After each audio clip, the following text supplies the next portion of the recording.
नमस्कार दोस्तों, सभी का स्वागत है आपके अपने प्लेटफॉर्म माइंड मैप पर। अंतिम क्लास, चेहरे पे मुस्कान है। इतने दिन इतनी जबरदस्त तैयारी की है, इतनी जबरदस्त तैयारी करवाई है कि आप ना चाहोगे ना तो भी मैं आपका सिलेक्शन करवा दूंगा।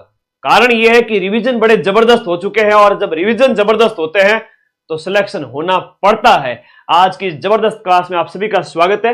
पेपर का लेवल बता देता हूं। अब आलोक राज जी ने वो निकाल दिया, ट्वीट करके वो नोटिस निकाल दिया कि भाई ये पेपर डिस्कशन नहीं करेंगे। ठीक है जी, लेकिन अब फोर्थ ग्रेड में 10वीं स्तर का पेपर आएगा, वो आता और हम डिस्कशन करते तो भी सेम बात ही। और आपने नोटिस लगा दिया, कोई बात नहीं।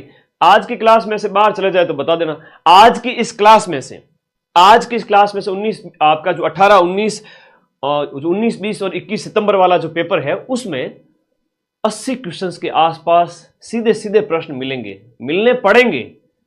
हाँ जी, तो देखो आज की इस क्लास में आपके लिए क्या लेकर आया हूं। कंप्लीट जो सिलेबस है उसके नोट्स हैं, चाहे आपकी राजस्थान हिस्ट्री कल्चर ज्योग्राफी वगैरह है, हिंदी इंग्लिश है, कंप्यूटर है, साइंस पॉलिटी करंट, इन सब के अगर एग्जाम पास करना है तो ये रट लेना अगले 2 दिन के अंदर। चलिए शुरू करता हूं। और सबसे पहले राजस्थान हिस्ट्री है और राजस्थान हिस्ट्री को मैं सिर्फ और सिर्फ 10 मिनट या 10 से 15 मिनट में खत्म करूंगा।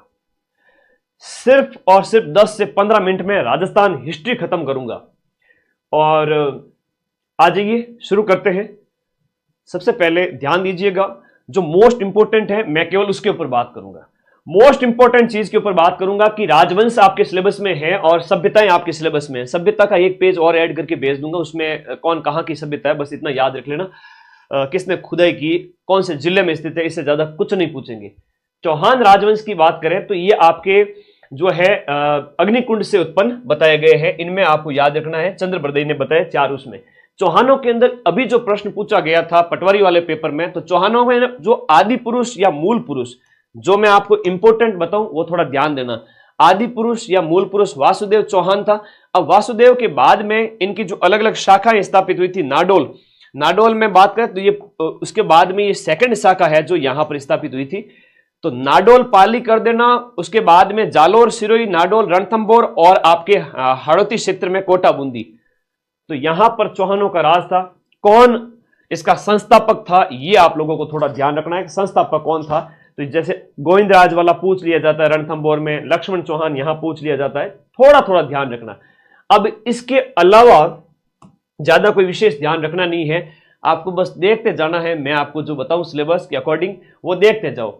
यहां पर एक प्रश्न यह आता है कि अजमेर नगर की स्थापना 1113 ईस्वी के अंदर की गई थी और ये आपके किसने की थी? अजय राज ने। अर्णोराज ने वराह मंदिर का निर्माण कराया था और ये आपका विग्रहराज चतुर्थ जो है वो आपका बिसल देव है, यही आपको याद रखना है। और इसके बाद में पृथ्वीराज चौहान तृतीय इंपोर्टेंट है। तराइन के सेकंड युद्ध के अंदर आपके गौरी के हाथों पराजय और यहां पर दिल्ली सल्तनत वगैरह स्थापित हो जाते हैं, तुर्कों का राज। रणथंभौर वाला ज्यादा कोई कुछ नहीं देखना है, इसमें एक हमीर देव को थोड़ा सा इंपोर्टेंट है, देखना है आपको। यहां पर एक हमला होता है 1301 ईस्वी में, राजस्थान का जो पहला शाखा जिसे हम कहते हैं हमीर देव के ऊपर अलाउद्दीन खिलजी का हमला होता है। बस इतना इसको याद रखिएगा। उसके बाद में ये मैं सब करवा चुका हूं पीछे, ठीक है। मैन कौन कहां के जो है चौहान थे।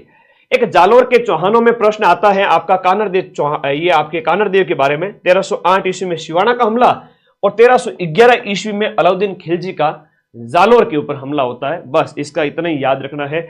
और उसके बाद में अलग अलग जो चौहान शासक हैं उनके बारे में बताया है। हम बात करें चौहानों के बाद एक अन्य राजाओं के बारे में, राजवंशों के जो हेड है उनके बारे में पूछा जाएगा। तो ध्यान रखना, कछवाओं के संस्थापक, हम बात करें कछवाओं की, तो कछवाओं का राज आपके इस क्षेत्र में, आपके जयपुर और उसके आसपास के क्षेत्र में, संस्थापक का नाम है दुल्ले राय, तेजकरण, ढोला, एक ही बात है। उधर पूर्वी राजस्थान की तरफ जाओगे तो जाटों की रियासतें थी। सूरजमल जी का नाम आप लोगों को याद रखना ही रखना है, ठीक है, सूरजमल। तो ये महाराजा सूरजमल जी का नाम याद रखना। और आगे इस तरफ अगर बात करें तो मारवाड़ के राठौड़ राजवंश की बात करें तो राठौड़ों के मूल पुरुष का नाम तो सिया है ना। सिया है वो क्या है? राठौड़ों का मूल पुरुष है। सिया के बाद में जो वास्तविक संस्थापक कहा जाता है वो जोधा को कहा जाता है, 12 मई 1459 को। और उसके बाद में बीकानेर में बीका के द्वारा राठौड़ राजवंश की एक शाखा स्थापित की गई। किशनगढ़ की शाखा है वो मोटा राजा उदय सिंह के उत्तराधिकारियों ने किशनगढ़ अजमेर में। तो ये राठौड़ याद रखना। गुर्जर प्रतिहार का पूछे तो बताना कि राजस्थान के अंदर जालोर और जोधपुर मंडोर यहां पर गुर्जरों का राज था, और एक अलवर क्षेत्र है जहां पर भी आपके गुर्जरों का हमें जो गुर्जर प्रतिहार वंश के शासकों के राजाओं के उल्लेख मिलते हैं। अब इसके बाद में देखिएगा जयपुर राज्य के अंदर ज्यादा, जयपुर में यहां पर कछवाओं का राज याद कर लेना, बस संस्थापक आपने कर ही दिया, देख लिया। सारे राजाओं का शॉर्ट एक बार देख लेना, मैं डाल दूंगा यहां पर आप लोगों को, ठीक है। इसके बाद राजवंश एक लंबा चौड़ा है, इसलिए थोड़ा सा इसमें अपने को बचना है। मेवाड़ के राजवंश की बात करें तो गुहिल राजवंश का जो संस्थापक 566 ईस्वी के अंदर गुहादित्य, बस इतना याद रखिएगा और आगे देखिएगा। नेक्स्ट हम बात करें, और इनके अंदर जो अलग अलग राजा हैं उनकी उपाधियां वगैरह थोड़ा इंपॉर्टेंट है। जैसे बप्पा रावल की बात करें तो बप्पा रावल को काल भोज कहा गया, ऐसे याद करो। उसके बाद में रावल रतन सिंह की बात करें तो अलाउद्दीन खिलजी का जो हमला होता है रावल रतन सिंह के समय में, बहुत सारी चीजें हैं मैं आपको बताऊंगा। अरे अभी तो हिंदी इंग्लिश वगैरह पॉलिटी आने दो, फिर बताता हूं, खतरनाक चीजें, ठीक है। ओके, ये क्लास हो सकता है कि मैं कई सारी चीजें मैंने शामिल की है, तो जब तक डिलीट ना हो तब तक देख लेना बार बार। ओके ओके, अगला देखो, ये कई सारी और शाखाओं के अंतर्गत महाराणा कुंभा का जो हम बात करें, इनकी कुंभा की जो उपाधियां और इनका जो शिल्पी ये पूछे जाते हैं। तो कुंभा की उपाधियों के अंदर आपका जो है इंपोर्टेंट है अभिनव भट्टाचार्य वगैरह, या हम कुंभा को हिंदू सुल्तान कहते हैं, ठीक है, याद रखिएगा। और इनकी किताबों के अंदर आपका संगीत राज, संगीत मीमांसा, सूड प्रबंध वगैरह ये मोस्ट इंपोर्टेंट है, ठीक है, पूछे जाते हैं, याद करिएगा। उसके बाद में विजय स्तंभ के बारे में पूछ लेवे तो विजय स्तंभ को भारतीय मूर्तिकला का कोष कहते हैं, थोड़ा इसको याद करिएगा।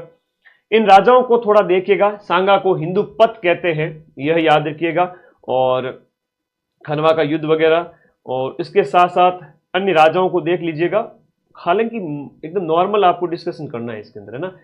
1857 की क्रांति, मॉडर्न थोड़ा हिस्ट्री की, राजस्थान की जो मॉडर्न हिस्ट्री है उसके ऊपर बात करूंगा, थोड़ा सा ध्यान दीजिएगा। अलग अलग 1857 की क्रांति के समय 6 सैनिक छावनियां थी राजस्थान में। कितनी सैनिक छावनियां थी, ये पीडीएफ पूरी टेलीग्राम ग्रुप में जाएगी, और देखो लिंक आपके फोन में नीचे की ओर कमेंट बॉक्स में देखो दिया हुआ है, यहां पर आपके फोन में ब्लैक कलर की पट्टी में माइंड मैप टेलीग्राम ग्रुप, वहां चले जाओ सारे साथी, पीडीएफ आपको मिल जाएगी। 6 सैनिक छावनियां थी, एनी ब्यान देखे, एरनपुरा जो है नसीराबाद, नीमच, देवली, ब्यावर, एरनपुरा, खेरवाड़ा, यहां से 28 मई को क्रांति की शुरुआत होती है। 28 मई 1857 को नसीराबाद से क्रांति की शुरुआत होती है राजस्थान के अंदर। 1857 की क्रांति कहां से शुरू हुई, सैनिक छावनियां कितनी थी, 6 थी, ये प्रश्न पूछा जाता है, ठीक है। 28 मई 15वीं बंगाल नेटिव इन्फेंट्री जो मेरठ से आई थी उसके द्वारा। उसके बाद में एक प्रश्न यह आता है कि पॉलिटिकल एजेंट किन किन रियासतों के अंदर कौन कौन से थे, पॉलिटिकल एजेंट किन किन रियासतों के अंदर कौन कौन थे, ये आप लोगों को ध्यान रखना है। तो कोटा के अंदर जो बर्टन था, जोधपुर में मैकमोसन, भरतपुर में मॉरिसन और उदयपुर में शॉवर्स, उसके बाद जयपुर में ईडन और सिरोही में हॉल, इस तरह से याद रखिएगा। राजस्थान की हिस्ट्री को बस खत्म कर ही रहा हूं, 5 मिनट और रुकिएगा, सिर्फ 1-1.5 घंटा क्लास होगी, 100 मिनट की क्लास होगी, और हर 1 मिनट के अंदर एक प्रश्न आपके छप रहा है। इधर देखो, जनजागृति के दौर के अंदर राजस्थान की हिस्ट्री के अंदर जब हम देखते हैं तो एक प्रश्न आता है, भगत आंदोलन किसने चलाया था, तो गोविंद गुरु के द्वारा चलाया गया था, यह याद रखिएगा। उसके बाद एक ही आंदोलन, तो मोतीलाल तेजावत, 21 सूत्री मांग जिसे मेवाड़ की पुकार कहते हैं। और बिजोलिया किसान आंदोलन की बात करें तो विजय सिंह जी पथिक का नाम आता है, और ये 1897 से लेकर 1941 तक चला था, ये ध्यान रखिएगा। बेंगू में रामनारायण जी चौधरी, बूंदी में नैनूराम जी, ज्यादा ध्यान नहीं देना इसमें, मैन देख लो बस बहुत है। ये थोड़ा पूछ लिया जाता है, भरतपुर में भोजी लंबरदार। राजस्थान के एकीकरण के 7 चरण हैं, राजस्थान के एकीकरण के 7 चरण हैं, जिसमें 1948 के 3 चरण हैं, 18 मार्च और फिर वापस 18 मार्च से वापस 18 अप्रैल चले जाओ, बीच में एक 7 दिन का गैप ले लो। मत्स्य संघ है, राजस्थान, पूर्व राजस्थान संघ कहो, राजस्थान संघ कहो, फिर संयुक्त राजस्थान कहो, इसमें उदयपुर यानी मेवाड़ का विलय होता है, वो बहुत इंपॉर्टेंट है, पूछ लिया जाता है। एक प्रश्न ये पूछते हैं कि मत्स्य संघ के अंदर कौन कौन सी रियासतें थी, तो अलवर, भरतपुर, धौलपुर, करौली थी, ABCD। ए बी सी और डी, अलवर, भरतपुर, धौलपुर, करौली, ये ध्यान रखो। अब 1949 के अंदर 2 चरण होते हैं, फिर आपका एक जो है आपका 5वां चरण, जिसमें मत्स्य संघ का विलय होता है ना, जो है मत्स्य संघ का विलय इसमें होता है 5वें चरण के अंदर। तो ये थोड़े पूछे जाते हैं, ध्यान रखिएगा। कौन कब बना था, राज प्रमुख कौन था, राजधानी कौन सी थी, और 5वां और 6वां चरण हो गया कंप्लीट। 7 चरण थे टोटल। 1 नवंबर 1956 को राजस्थान का एकीकरण संपन्न होता है। राजस्थान के एकीकरण से 1 से 2 प्रश्न आएंगे, ठीक है, ओके। यूट्यूब से कैसे कमाए 1 से 2 हजार रुपए? मेरे शॉर्ट्स छोटे छोटे कट करके डाला करो, छोटी छोटी वीडियो कट करके डाला करो, आप लोगों को कमाई हो जाएगी, ठीक है, लेकिन पूरा वीडियो कॉपी नहीं करना। प्रजामंडल आंदोलन की बात करें तो एक जयपुर प्रजामंडल के बारे में याद रखना। 1931 के अंदर जयपुर प्रजामंडल की स्थापना होती है और कर्पूर चंद पाटनी की अध्यक्षता में। और उसके बाद एक प्रजामंडल जो पूछा जाता है मारवाड़ वाला, 1934 वाला, याद रखिएगा। उसके बाद में अगला जो प्रजामंडल इंपोर्टेंट है वो है आपका, जैसे मेवाड़ प्रजामंडल पूछ लिया जाता है तो ये 1938 में स्थापित होता है। तो ये थोड़े प्रजामंडल वगैरह ध्यान रखिएगा, लेटेस्ट है ना। सभ्यताओं की बात करें, मोस्ट इंपोर्टेंट है, एक सीधा सीधा प्रश्न है, सभ्यताओं से पूछ लिया जाएगा। ये पूछ लेंगे कि बागोर की सभ्यता कौन से जिले में स्थित है और किस नदी के किनारे है। अब इसके बाद मुझे बार बार जो है पेपर सॉल्यूशन कराने की जरूरत ही नहीं पड़ेगी। आप देखना पेपर के अंदर क्वेश्चन छपना पड़ेगा। इस क्लास से मैं बता दूंगा आपको 75 से 80 क्वेश्चन हर एक शिफ्ट के अंदर, पहली, दूसरी, तीसरी, चौथी, पांचवी, छठी, हर एक शिफ्ट के अंदर 80 के लगभग क्वेश्चन सिर्फ इस एक क्लास से। इतना मेरा कॉन्फिडेंस है। और जिस दिन पेपर बाहर आया उस दिन मैं प्रूफ लेकर आऊंगा 21 तारीख के बाद में, ठीक है। कि गुरुजी न्याल कर दिया थे तो मैंने, ठीक है भाई न्याल कर देंगे। बस एक शर्त यह है कि आप लोग कभी अपना ये है ना, जब समय होता ना तब इंसान है ना गलती करता है। तो अब समय, ये 4th ग्रेड तो मैं पास करवा दूंगा। 4th ग्रेड बनने के बाद में 21 तारीख से जितने भी नए बैच स्टार्ट हो, चाहे सीईटी है, थानेदार का है, आरएस प्री का है, सब में आप सभी को पढ़ना स्टार्ट करना पड़ेगा। क्योंकि केवल और केवल आप 4th ग्रेड बढ़ो, बहुत अच्छी बात है, एक बार स्टेबिलिटी आ जाए, आपका जो टैग है ना बेरोजगारी का वो हट जाए, लेकिन एटलीस्ट आपको जीवन में ऊंचाइयों को प्राप्त करना है। और ऊंचाइयों को प्राप्त करने में मैं आपकी पूरी मदद करूंगा। तो 21 तारीख से हम सारे बैच स्टार्ट कर रहे हैं, आप सभी साथियों का स्वागत रहेगा, ठीक है। इंतजार करूंगा 21 तारीख को सुबह से। एक बार पेपर देके आ जाओ, रिजल्ट आए तब तक आगे की तैयारी। ये जो लिंक है ना टूटना नहीं चाहिए पढ़ाई का। बागोर भीलवाड़ा है कोठारी नदी के किनारे, याद रखना। बैराट बागोर पूछ सकते हैं, बैराट है तो जयपुर कर देना पुराना, और नया पूछे तो आपका कोटपुतली बहरोड। आहड़ वाला मोस्ट इंपोर्टेंट है, उदयपुर के अंदर है, और आपका एक व्यास है 1953 के अंदर इसकी खोज खुदाई की गई। गणेश्वर वाला आपसे पूछेंगे, जरूर पूछेंगे। गणेश्वर वाला सीकर के अंदर है, कांकली नदी के किनारे। कालीबंगा की सभ्यता आपसे पूछेंगे, हनुमानगढ़ के अंदर है, घग्गर नदी के किनारे। हर एक पारी में प्रश्न आना पड़ेगा इस सारणी से। बालाथल वाला थोड़ा ज्यादा ही पूछा जा रहा है, उदयपुर के अंदर है, ठीक है। गिलुंड की सभ्यता है वो आपका राजसमंद के अंदर स्थित है। रेड की सभ्यता को प्राचीन भारत का टाटा नगर कहते हैं, ठीक है, सिक्कों के भंडार मिलने के कारण। आगे देखो, राजस्थान के भूगोल की बात करते हैं। राजस्थान की भूगोल की बात करूं उससे पहले टेलीग्राम ग्रुप ज्वाइन कर लेना सभी साथी। टेलीग्राम में मैंने सारी की सारी पीडीएफ डाल दी है, चाहे वो आपके हिस्ट्री कल्चर 2025 के पेपर हो, या राजस्थान जो करंट अफेयर्स है, या national current affairs. Current affairs में आप लोग है ना सिर्फ और सिर्फ हेडिंग देख लेना। हाँ, सिर्फ और सिर्फ हेडिंग देख लेना आप। करंट अफेयर्स की जो थ्योरी है उससे ज्यादा कुछ मत करना। और 12 घंटे हिस्ट्री कल्चर देख लेना। 50 क्वेश्चन हिस्ट्री कल्चर, ज्योग्राफी और करंट अफेयर्स की पीडीएफ से हो जाएगी। जाओ ग्रुप के अंदर, फटाफट ये पीडीएफ पढ़ो। राजस्थान की ज्योग्राफी में स्थिति और विस्तार का सीधा सीधा प्रश्न आता है कि 23 डिग्री 03 यानी कर्क रेखा, 23 डिग्री 03 कर्क रेखा अक्षांश से लेकर के 30 डिग्री 12 उत्तरी अक्षांश तक इसका विस्तार है। 7 डिग्री का अंतर आता है। देशांतर में गुणसित्र से लेकर के 78 तक, गुणसित्र 30 जैसलमेर से लेकर के 78 17 धौलपुर तक इसका विस्तार है। राजस्थान के भौतिक प्रदेशों की बात करें तो यहां पर राजस्थान है वो आपका उत्तरी पूर्वी स्थिति के मतलब इसकी स्थिति है उत्तरी पूर्वी सीमा के अंदर स्थित है। टोटल इसकी जो सीमा है, आकार पूछा जाता है, विषम कोणीय चतुर्भुज के समान इसका आकार है। विषम कोणीय चतुर्भुज के समान आकार है। बाउंड्री देखो, टोटल अंतरराष्ट्रीय और अंतर्राज्यीय सीमा की बात करें तो 5920 है, जिसमें अंतर्राज्यीय 4850 है और अंतर्राष्ट्रीय सीमा आपकी 1070 जो है हो जाती है। ठीक है, इतना आपको याद रखनी है, 1070 और पाकिस्तान के साथ। क्षेत्रफल 34/22 है। राजस्थान के भौतिक प्रदेश की बात करें तो 4 भौतिक प्रदेशों में बांटा गया है। ये आपका अर्ध शुष्क क्षेत्र है। राजस्थान के रेगिस्तानी क्षेत्र का पहला जो भाग अर्ध शुष्क है और ये शुष्क भाग है। शुष्क के भाग है जैसे आपका जो है आपका घग्गर है, शेखावाटी है, नागौरी उच्च भूमि है, गोडवाड़ प्रदेश या लूनी बेसिन है। उसके बाद अरावली होगी, फिर मैदान हो गया, फिर हाड़ौती का क्षेत्र हो गया। इनमें से सीधे सीधे पता होने चाहिए। अब एक प्रश्न ये पूछ लिया जाता है कि राजस्थान के भौतिक प्रदेशों के अंदर उसके बारे में आपको बताना होता है। तो मरुस्थल का विस्तार कितने एरिया में है? 61% पर है।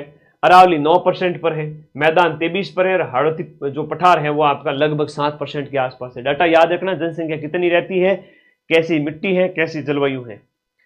फिर एक प्रश्न ये आता है ऑकलवुड फॉसिल पार्क वाला, तो जैसलमेर के अंदर काष्ठ जीवाश्म है, थोड़ा सा दिमाग में रखना। पीडीएफ में आपको टेलीग्राम में दूंगा। अभी इस क्लास को मैं 4-5 घंटे नहीं पढ़ा सकता, कल ही पेपर है इसलिए।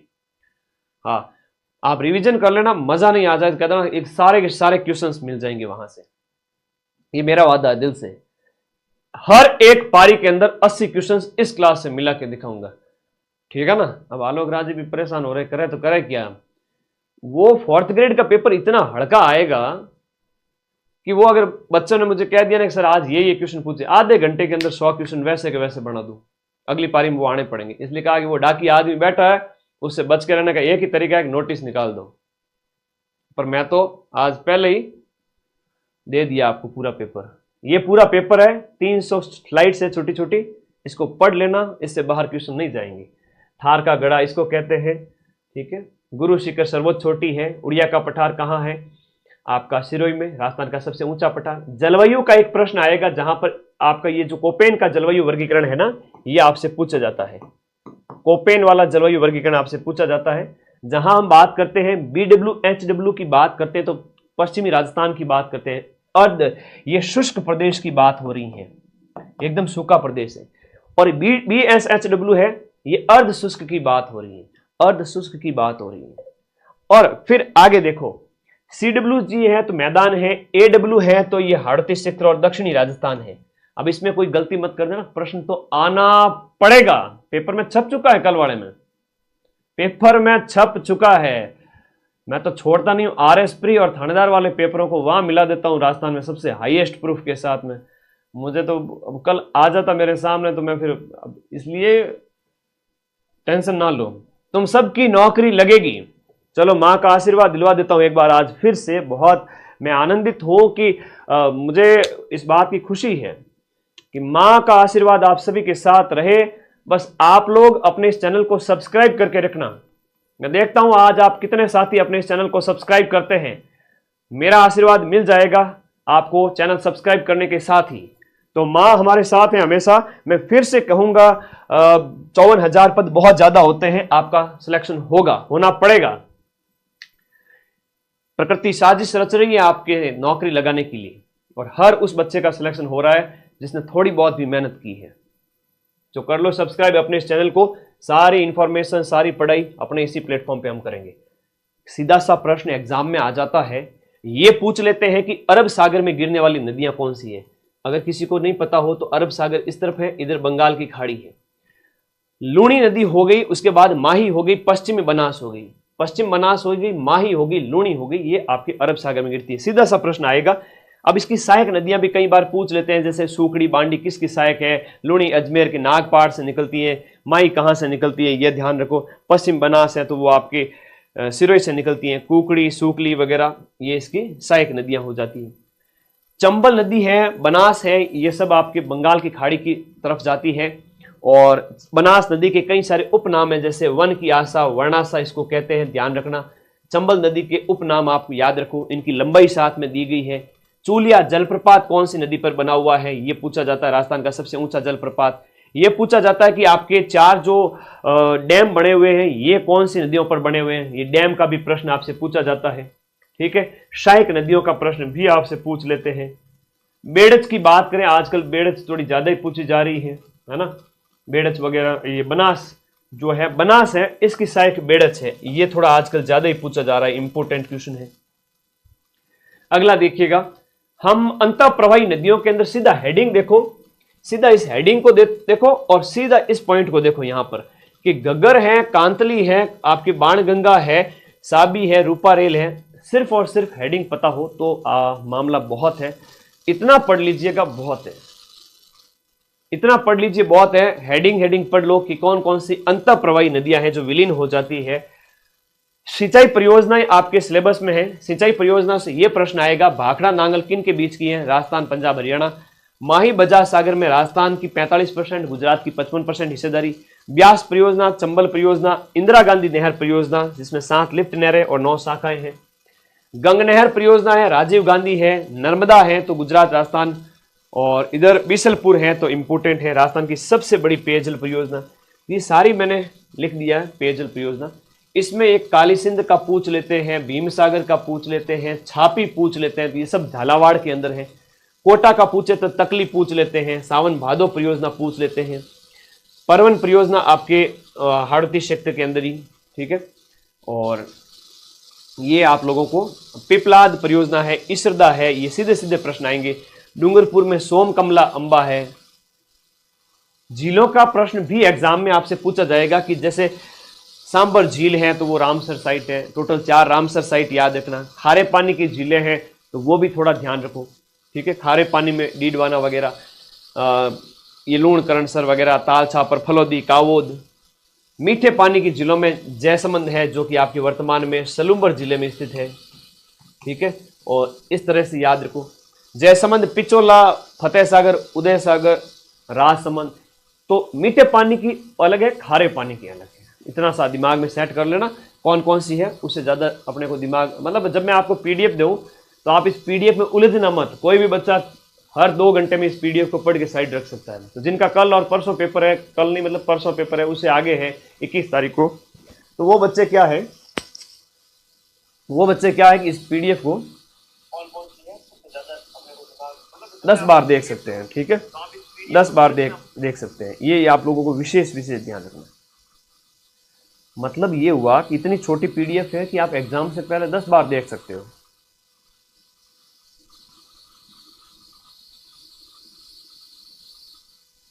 आ गया, जो टेक्निकल टीम को बोल दिया है वो चेक कर लेंगे, वॉइस वगैरह अगर कोई दिक्कत हो जाएगी। आ जाओ, आप टेंशन ना करो, आप तो एकदम मतलब नौकरी लेने वाले बच्चे हो सारे के सारे। आ जाओ भाई। सीटी 12th का बैच अरे अभी स्टार्ट हुआ है, जस्ट नया 21 तारीख से स्टार्ट हो रहा है। बढ़िया पढ़ना स्टार्ट करो, 4th ग्रेड बन करके जिंदगी भर है ना ऊंचाइयों पे पहुंचने की कोशिश करना। अभी वो जज्बा आएगा नौकरी लेने का कि देखो 4th ग्रेड लग गए, नौकरी हाथ में आने के बाद आप आरएस वाला भी फाइट कर लोगे, इतना मुझे विश्वास है। वही सही हो रही है, टेक्निकल टीम सही कर रही है। तो आप ये जिंदगी में आपको बूस्ट करेगा। ध्यान रखना, नौकरी तो लगेगी 4th ग्रेड में, 100% लगेगी, लेकिन पेपर कल देखना बढ़िया आवे। उस हिसाब से जनरल ओबीसी बच्चे थोड़ा सा रिस्क ले रहे हैं, बाकी वाले बच्चे अपनी अपनी कैटेगरी के अकॉर्डिंग सेफ रहे हैं। मीठे पानी की जिलों में नक्की है, आना सागर है, फॉय सागर, पुष्कर, कायलाना पूछ लेते हैं भाई कहाँ पर है, और सिलीसेड पूछ लेते हैं कहाँ पर है। तो इस तरह से थोड़ा याद रखिए। मिट्टियों के अंदर राजस्थान की मिट्टियों में एंटी सॉल है, वो ठेठ पश्चिम में है, और उसके बाद में इधर आ जाती है वो आपकी एरिडी सॉल आ जाती है। अर्ध शुष्क क्षेत्र के अंदर आ जाती है एरिडी सॉल आ जाती है इधर, और इधर अल्फी सॉल आपकी मैदान में है, इंसेप्टी सॉल साउथ राजस्थान में, और वर्टी सॉल हाड़ौती क्षेत्र के अंदर। जनसंख्या लास्ट टॉपिक है राजस्थान ज्योग्राफी का। सीधा सा प्रश्न आएगा, मैं बता देता हूं, 3 क्वेश्चन आएंगे कल के पेपर में, हर एक पारी के अंदर वो यहीं से आएंगे। राजस्थान की सबसे ज्यादा जो वैसे लिटरेसी है वो आपके 66% है, हम बात करें। और लिटरेसी के अंदर हम बात करें, जनसंख्या 6,85,00,000 अकॉर्डिंग टू 2011 की जनगणना के अनुसार। सर्वाधिक साक्षरता कोटा की है 76.6, और सबसे कम है वो जालोर की है। तो ज्यादा कम याद रखना, पुरुष साक्षरता में झुंझुनू सबसे आगे है, और महिला साक्षरता में कोटा आगे है, ठीक है। और महिला साक्षरता में जालोर सबसे पीछे है, ये याद रखो। जन घनत्व सीधा सीधा एग्जाम में पूछ लेंगे। सर्वाधिक जन घनत्व आपका 500 प्लस जयपुर और भरतपुर का है, और जो कि 504 भरतपुर का है, और जयपुर का 600 के करीब, 595 के आसपास। और उधर हम बात करें जैसलमेर का 17 है, दशक में सबसे ज्यादा वृद्धि बाड़मेर में है, वो बच्चे सबसे ज्यादा पैदा होते हैं 32%। गंगानगर की ग्रोथ रेट है वो पिछले 10 साल में काफी कम रही है। लिंगानुपात सेक्स रेशियो है, डूंगरपुर का सबसे ज्यादा है, धौलपुर का सबसे कम है, और 928 हमारा टोटल जो है लिंगानुपात है। दशक की वृद्धि हमारी 21% है। राजस्थान का जन घनत्व कितना है, एक जो है प्रति वर्ग किलोमीटर में 200 लोग रहते हैं। छोटी छोटी चीजें याद करना, बहुत सिंपल सिंपल जनसंख्या के क्वेश्चन पूछे जाएंगे। राष्ट्रीय उद्यान है आपके 3 है, ध्यान रखना। अभ्यारण्यों की बात करें तो राष्ट्रीय मरु उद्यान सबसे बड़ा है,